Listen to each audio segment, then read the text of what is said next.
আজ সকালে হাওড়া শিবপুরের বিজেপি প্রার্থী রুদ্রনীল ঘোষ শানপুর চ্যাটার্জি পাড়ায় রামলালান মন্দিরে পুজো দিয়ে এক নির্বাচনী সাক্ষাৎকারে জানান, এখন কোনো বাকবিতণ্ডার সময় নয়, তবে আমি বলতে পারি মিথ্যাচারে হয়তো সাময়িক তৃপ্তি পাওয়া যায়, সাময়িক বেঁচে যাওয়ার সময়ে জানলাটা খুলে যায় কিন্তু দরজা খোলে না। আমাদের শিবপুর ওয়ার্ডে যাদের চোখ আছে কান আছে তিনি দেখতে পান রাস্তাঘাটের কি অবস্থা। তৃণমূলের হয়ে যিনি শিবপুর কেন্দ্রে দাঁড়িয়েছেন ডাক্তার রানা চ্যাটার্জি, তিনি হয়তো মানুষের শরীরে সবকিছু বুঝবেন, কিন্তু মানুষের দুঃখ কষ্ট একটু বৃষ্টি হলে গলিতে গলিতে মানুষ যেন ডুবে থাকে সেটা বুঝবেন কিনা সন্দেহ আছে।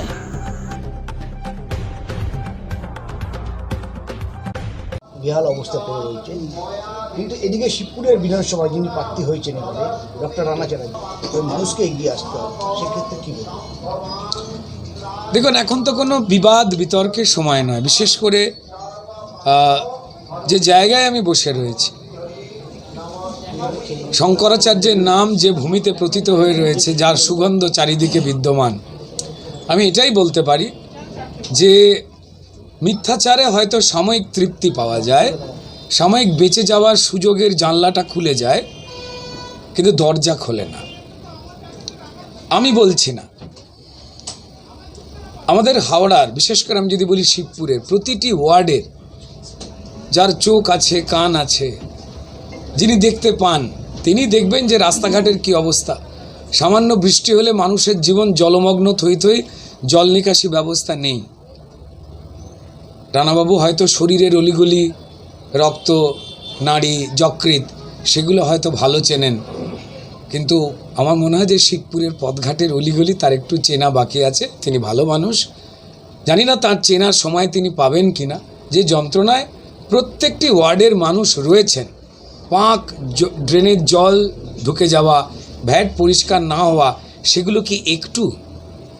প্রত্যেক গলিতে গলিতে, আমার জগাছায় বাড়ি, আমার বাড়ির আশপাশে গলিতে রাস্তাঘাটে যে অবস্থা, যা জল জমে যাওয়া, যা দুর্গন্ধ, ড্রেন, সামান্য বৃষ্টিতেই মানুষের বাড়িতে ড্রেনের জল ঢুকে যাবে, এটা কি কাম্য?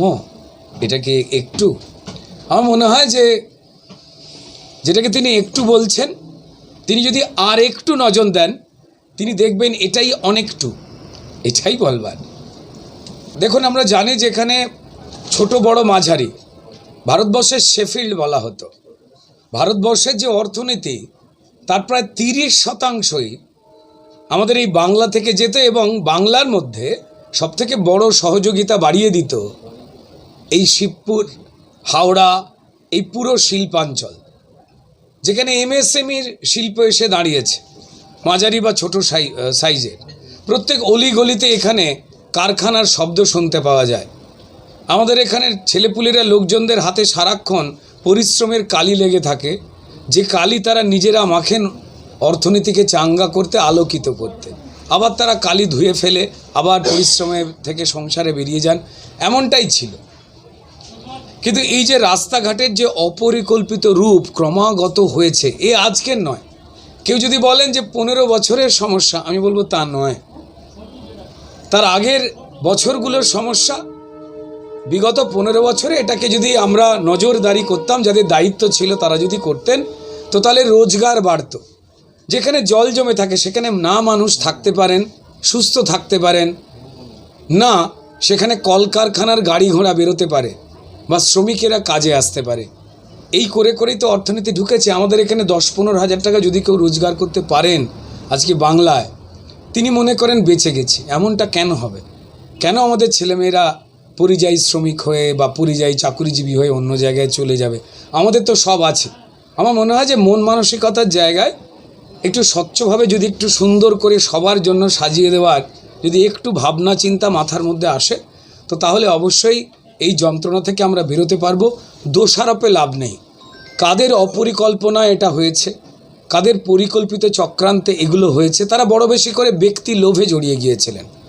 আমি যদি ভগবান শ্রী রামচন্দ্র বলি, আমি যদি ভগবান শ্রী চৈতন্যদেব বলি, এবং যেখানে বসে রয়েছি আমি যদি আমাদের শ্রদ্ধেয় শঙ্করাচার্যের কথা বলি, তারা তো এটাই বলেছেন যে সবার জন্য ব্যক্তি সত্তার জায়গার উপস্থিতি নিশ্চয়ই কাম্য, কিন্তু তা যেন কখনো সমাজের থেকে, বাকি মানুষের থেকে বড় না হয়ে যায়। এই শিক্ষাই তো আমরা পেয়েছি। আমাদের সনাতনী যে পরম্পরা সেটাই শেখায়। দোষারোপ করে লাভ নেই। সবাই জেনে গেছেন যে কারা ভুল করেছেন। কিছু কিছু মানুষ যারা ভুল করেছেন সেই ভাইরা বন্ধুরা আমার সঙ্গে দেখা করছেন, তারা ক্ষমা চাইছেন, এটা তো ভালো কথা। আলোয় আসা তো কোনো খারাপ বার্তা নয়। সেরে যাক সবটা, মানুষ জানেন তার আয়ুর্বেদের ওষুধ কী। আজ ভগবানের কাছে মন্দিরে এসে কি প্রার্থনা করলেন শিবপুরবাসী? মানুষ যন্ত্রণা থেকে যেন ফিসফাস করে চলছে কোনো একটা ভয়ে, কেউ বকবে, কেউ মারবে। শঙ্করাচার্যের থেকে তো বড় কেউ হতে পারেন না, ভগবান শ্রী রামচন্দ্রের থেকে তো বড় কেউ হতে পারেন না। আমাদের সনাতন মুক্ত চিন্তার কথা বলে, তার থেকে তো বড় কিছু থাকতে পারে না। এই জড়তা, এই যে ভয়, এই যে ফিসফিস করা, এই মারবে, ও বকবে, ও লুটে নেবে, এমনটা তো নয়। অর্থনৈতিকভাবে চাঙ্গা হয়ে এই হাওড়া শিবপুর, সমগ্র হাওড়া বেড়ে উঠুক, পশ্চিমবঙ্গ অর্থনৈতিকভাবে চাঙ্গা হবে, এর থেকে তার কিছু হতে পারে না। কিন্তু দুষ্কৃতী আর পুলিশ তারা যদি নিজেদের মধ্যে ভাব ভালোবাসার গল্প করে সময় নষ্ট করে, তাহলে মানুষের যন্ত্রণা তো কমে না। চাই সেগুলো থেকে তারাও মুক্ত হন, তারা আলোকিত হন। থ্যাংক ইউ, ঠিক আছে।